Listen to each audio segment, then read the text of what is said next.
नमस्कार। आकाशवाणी जयपुर अजमेर से प्रस्तुत हैं प्रादेशिक समाचार।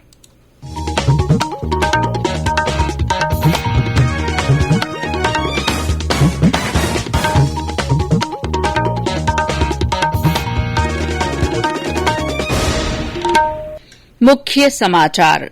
जस्टिस अकील अब्दुल हामिद कुरैशी ने राजस्थान उच्च न्यायालय के मुख्य न्यायाधीश पद की शपथ ली।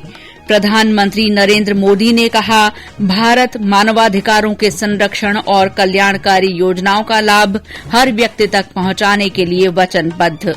देश कोविड टीकाकरण में 100 करोड़ के आंकड़े की ओर अग्रसर, अब तक 96 करोड़ से अधिक टीके लगाए गए। केंद्र ने राज्यों से कहा, केंद्रीय बिजली उत्पादन संयंत्रों की गैर आवंटित बिजली का उपयोग अपने उपभोक्ताओं की जरूरतों को पूरा करने के लिए ही करें। और राज्य में एम पासपोर्ट ऐप का शुभारंभ, पासपोर्ट के लिए पुलिस सत्यापन अब 1 सप्ताह में होगा। समाचारों के साथ मैं शीला चावला। देश भर में 18 साल से अधिक आयु वर्ग के लिए सरकारी केंद्रों में मुफ्त कोविड टीकाकरण अभियान जारी है। युवाओं से अपील है कि वे टीका जरूर लगवाएं और अन्य लोगों को भी इसके लिए प्रेरित करें। जब तक आवश्यक न हो, घर से बाहर न निकलें और सुरक्षा के 3 सरल उपायों का पालन करें। मास्क लगाएं, 2 गज की सुरक्षित दूरी बनाए रखें, हाथ और चेहरा साफ रखें। और अब समाचार विस्तार से। राज्यपाल कलराज मिश्र ने आज राजभवन में जस्टिस अकील अब्दुल हामिद कुरैशी को राजस्थान उच्च न्यायालय के मुख्य न्यायाधीश पद की शपथ दिलाई। जस्टिस कुरैशी राजस्थान उच्च न्यायालय के 38वें मुख्य न्यायाधीश हैं। हाल ही में राजस्थान हाई कोर्ट के निवर्तमान मुख्य न्यायाधीश इंद्रजीत महांती को त्रिपुरा हाई कोर्ट का मुख्य न्यायाधीश बनाते हुए वहां के मुख्य न्यायाधीश श्री कुरैशी को राजस्थान हाई कोर्ट भेजा गया है। जस्टिस कुरैशी मार्च 2022 को रिटायर होने वाले हैं और उनका कार्यकाल करीब 5.5 महीने का रहेगा। समारोह में मुख्यमंत्री अशोक गहलोत, विधानसभा अध्यक्ष डॉ सीपी जोशी और वरिष्ठ प्रशासनिक अधिकारी शामिल हुए। प्रधानमंत्री नरेंद्र मोदी ने कहा है कि भारत मानवाधिकारों के संरक्षण और कल्याणकारी योजनाओं का लाभ हर व्यक्ति तक पहुंचाने के लिए वचनबद्ध है। उन्होंने नागरिकों को 100% बुनियादी सुविधाओं का लाभ पहुंचाने का आह्वान किया। वीडियो कॉन्फ्रेंस के माध्यम से नई दिल्ली में राष्ट्रीय मानवाधिकार आयोग के 28वें स्थापना दिवस कार्यक्रम को संबोधित करते हुए श्री मोदी ने कहा कि पूरी दुनिया जिस समय प्रथम विश्व युद्ध की हिंसा से जूझ रही थी, उस समय भारत ने अधिकार और अहिंसा का रास्ता सुझाया। उन्होंने कहा कि आजादी के बाद भी भारत ने दुनिया को समानता और मानवाधिकारों पर एक नया दृष्टिकोण पेश किया। महिला अधिकारों के संरक्षण की बात करते हुए प्रधानमंत्री ने कहा कि महिलाओं के रोजगार के लिए कई क्षेत्रों को खोला गया है और ये सुनिश्चित किया जा रहा है कि महिलाएं अपने कार्यस्थल पर समुचित सुरक्षा के साथ 24 घंटे काम कर सकें। आज महिलाओं के लिए काम के अनेक सेक्टर्स को खोला गया है। वो 24 घंटे सुरक्षा के साथ काम कर सके, इसे सुनिश्चित किया जा रहा है। दुनिया के बड़े बड़े देश ऐसा नहीं कर पा रहे हैं, लेकिन भारत आज करियर वुमेन को 26 हफ्ते की पेड मैटरनिटी लीव दे रहा है।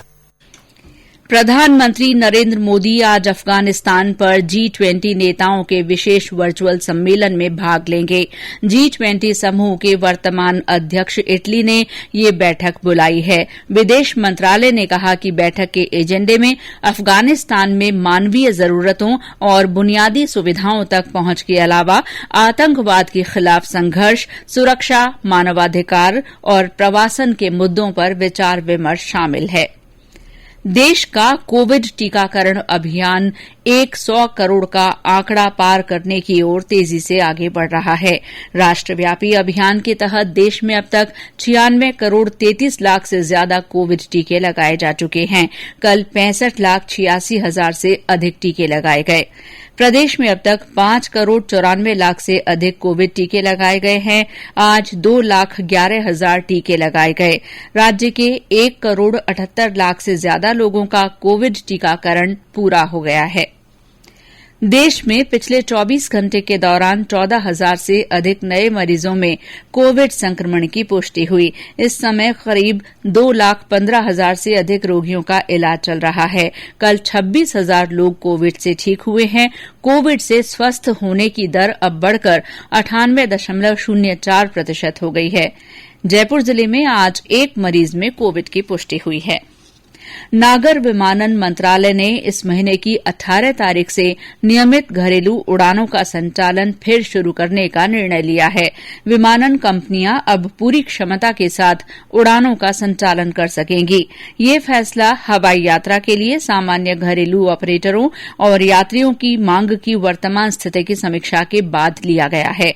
मंत्रालय ने कहा है कि विमानन कंपनियों और हवाई अड्डे के ऑपरेटर्स को ये सुनिश्चित करना होगा कि यात्रा के दौरान कोविड से बचाव के नियमों का सख्ती से पालन किया जाए। कोविड संबंधी राष्ट्रीय हेल्पलाइन नंबर हमारी वेबसाइट newsonair.gov.in पर उपलब्ध हैं। ये समाचार आकाशवाणी जयपुर अजमेर से प्रसारित किए जा रहे हैं। समाचार अभी और भी हैं, लेकिन पहले कोविड टीकाकरण जागरूकता संदेश। समझो बहना भाई, करो ना तुम अब लापरवाही, यही बात सबको समझाएं, चलो चलो वैक्सीन लगवाएं।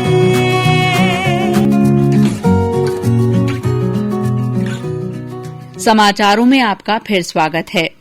केंद्र ने राज्यों से कहा है कि वे केंद्रीय बिजली उत्पादन संयंत्रों की गैर आवंटित बिजली का उपयोग केवल अपने उपभोक्ताओं की जरूरतों को पूरा करने के लिए करें।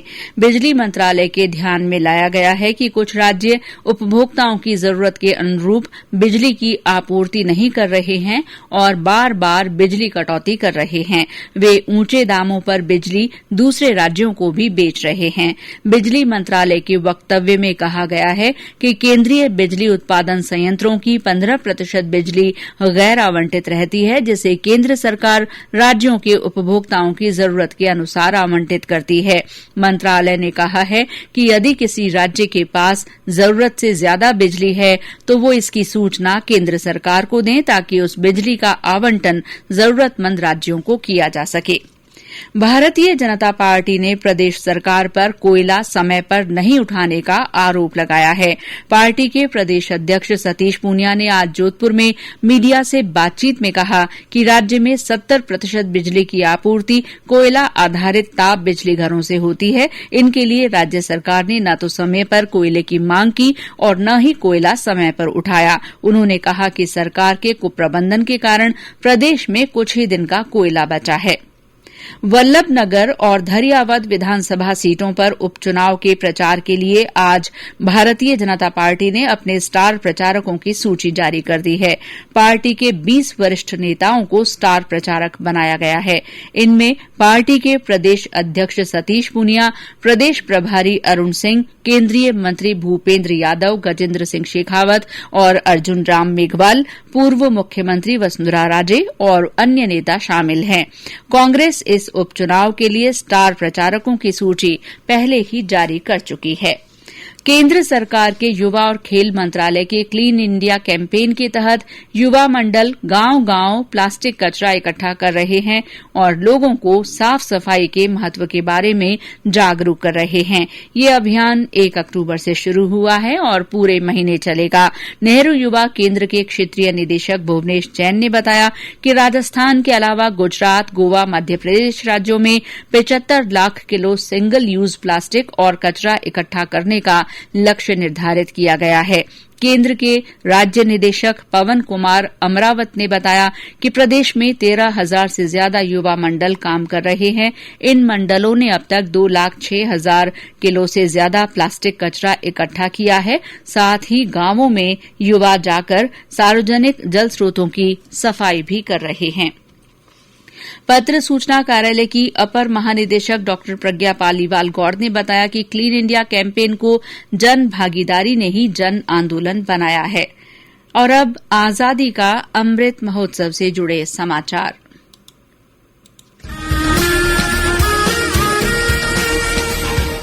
आजादी का अमृत महोत्सव।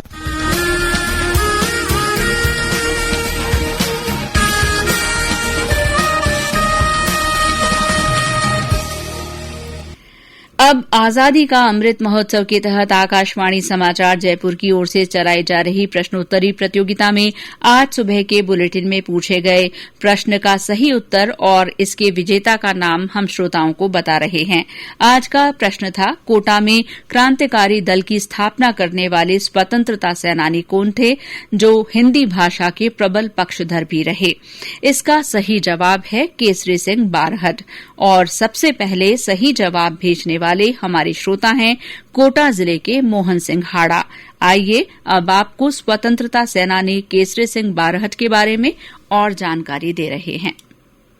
केसरी सिंह बारहट का जन्म 21 नवंबर 1872 को कोटा के चारण परिवार में हुआ। उन पर स्वामी दयानंद सरस्वती की विचारों का बहुत प्रभाव पड़ा। उनका संपर्क क्रांतिकारी विचारों वाले अजमेर के श्यामजी कृष्ण वर्मा से हुआ। इसके बाद उन्होंने कोटा में एक क्रांतिकारी दल की स्थापना की। दल में डॉक्टर गुरुदत्त, लक्ष्मी नारायण और हीरालाल लाहिड़ी जैसे प्रमुख व्यक्ति थे, जिनके प्रयासों से अभिनव भारत संस्था की शाखा राजस्थान में स्थापित हुई। अपने क्रांतिकारी विचारों और कार्यों के कारण श्री बारहट को 20 वर्ष कारावास की सजा भी हुई। उनके पुत्र प्रताप सिंह भी क्रांतिकारी गतिविधियों में भाग लेने के कारण पकड़े गए और शहीद हुए। सन 1903 में महाराजा फतेह सिंह के दिल्ली में लॉर्ड कर्जन के दरबार में हाजिर होने की सूचना मिलने पर श्री बारहट ने महाराजा को चेतावनीरा चूंटिया नाम के 13 सोरठे लिखकर भेजे, जिससे महाराजा का विचार बदल गया और वह दिल्ली दरबार में नहीं गए। वे हिन्दी के प्रबल पक्षधर थे। केसरी सिंह का कहना था कि भाषा और संस्कृति किसी भी राष्ट्र या जीवन का आधार है। भाषा बदलने से संस्कृति विकृत हो जाती है। समाचार कक्ष से मैं रितिका गुप्ता। प्रश्नोत्तरी प्रतियोगिता के अगले प्रश्न के लिए सुनना न भूलें हमारा शुक्रवार सुबह 9 बजे का बुलेटिन। श्रोता अपने जवाब, अपने नाम और पूरे पते के साथ हमारे व्हाट्सएप नंबर 9414052368 पर भेज सकते हैं। मुख्य सचिव निरंजन आर्य ने आज जयपुर में एम पासपोर्ट ऐप का शुभारंभ किया। ये ऐप विदेश मंत्रालय और राज्य के गृह विभाग ने तैयार किया है। गृह विभाग के प्रमुख शासन सचिव अभय कुमार ने बताया कि इस ऐप के शुरू होने से पासपोर्ट के लिए पुलिस सत्यापन की अवधि 2 सप्ताह से घटकर 1 सप्ताह रह जाएगी। और अंत में मुख्य समाचार एक बार फिर। जस्टिस अकील अब्दुल हामिद कुरैशी ने राजस्थान उच्च न्यायालय के मुख्य न्यायाधीश पद की शपथ ली। प्रधानमंत्री नरेंद्र मोदी ने कहा है कि भारत मानवाधिकारों के संरक्षण और कल्याणकारी योजनाओं का लाभ हर व्यक्ति तक पहुंचाने के लिए वचनबद्ध है। देश कोविड टीकाकरण में 100 करोड़ के आंकड़े की ओर तेजी से बढ़ रहा है। अब तक 96 करोड़ से अधिक टीके लगाए गए हैं। केंद्र ने राज्यों से कहा है कि वे केंद्रीय बिजली उत्पादन संयंत्रों की गैर आवंटित बिजली का उपयोग अपने उपभोक्ताओं की जरूरतों को पूरा करने के लिए ही करें। और राज्य में एम पासपोर्ट ऐप का शुभारंभ हुआ। इसके जरिए अब पासपोर्ट के लिए पुलिस सत्यापन 1 सप्ताह में हो सकेगा। इसी के साथ प्रादेशिक समाचार बुलेटिन समाप्त हुआ। नमस्कार।